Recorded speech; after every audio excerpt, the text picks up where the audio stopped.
दोस्तों, HR operation में specially जब आप पेरोल हैंडल कर रहे हो तो आपको पेरोल कंप्लायंस में बहुत ही कीन नज़र रखनी पड़ती है, क्योंकि अगर हम कोई सा भी कंप्लायंस या उसका ड्यू डेट अगर मिस करते हैं तो हम नॉन कंप्लायंस हो जाते हैं और फिर हमें नोटिसेस आते हैं, फिर उस नोटिस को रिप्लाई करो एट्सेट्रा। सो हमें चाहिए कि हम सारे पेरोल कंप्लायंस को जानें। तो चलिए स्टार्ट करते हैं पीएफ से।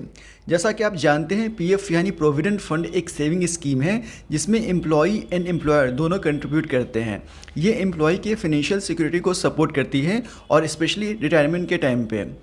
Provident fund contribution rate 12% of basic plus DA है, मतलब जो बेसिक और डीए आपका अर्न है उसके ऊपर 12% जो होता है वो कंट्रीब्यूशन होता है एम्प्लॉई का, जो हम सैलरी से डिडक्ट करते हैं।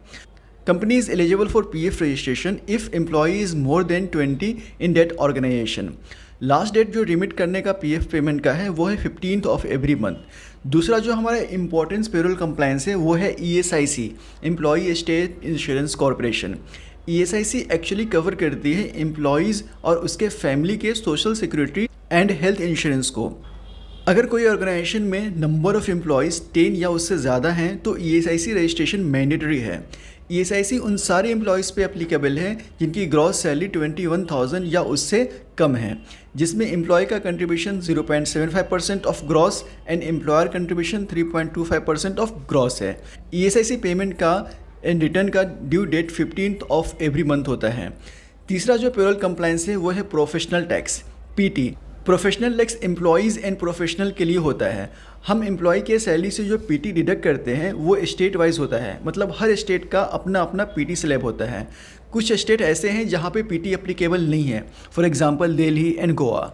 हम जो एम्प्लॉई से पीटी डिडक्ट करते हैं वो हम एम्प्लॉय के बिहाफ में गवर्नमेंट को रिमिट करते हैं और प्रोफेशनल टैक्स का रिटर्न भी करते हैं according to that particular state due date. Next जो कंप्लायंस है वो है टीडीएस यानी इनकम टैक्स। एम्प्लॉय के जो पूरे साल की सैलरी है या कोई वन टाइम पेमेंट होता है उस पर हम टैक्स कैलकुलेट करते हैं। अगर वो इनकम टैक्स स्लैब में फॉल होता है तो फिर जो अमाउंट है एम्प्लॉय के सैलरी से हम डिडक्ट करते हैं मंथली बेसिस पे और वो हम इनकम टैक्स डिपार्टमेंट को रिमिट करते हैं। टीडीएस पेमेंट का जो ड्यू डेट है वो है 7th ऑफ एवरी मंथ और एवरी क्वार्टर के नेक्स्ट मंथ में ई टीडीएस रिटर्न करते हैं। लेट्स से अगर आपने अप्रैल मई जून की सैलरी प्रोसेस की तो 31 जुलाई तक हमें एम्प्लॉयज़ का जो भी हम टीडीएस हम लोगों ने डिडक्ट किया है उसका रिटर्न हमें सबमिट करना पड़ता है। अब नेक्स्ट जो कंप्लायंस है वो है एलडब्ल्यूएफ, लेबर वेलफेयर फंड। अगेन एलडब्ल्यूएफ हर स्टेट में डिफरेंट है, कहीं कहीं मंथली बेसिस पे है तो कहीं कहीं ईयरली बेसिस पे। इसमें एम्प्लॉई एंड एम्प्लॉयर दोनों का कंट्रीब्यूशन होता है। फॉर एग्जांपल अगर महाराष्ट्र की बात करें तो महाराष्ट्र स्टेट के लिए एम्प्लॉयज़ का कंट्रीब्यूशन 12 रुपीज़ और एम्प्लॉयर का कंट्रीब्यूशन 36 रुपीज़ है। Every state has different threshold for taking LWF registration.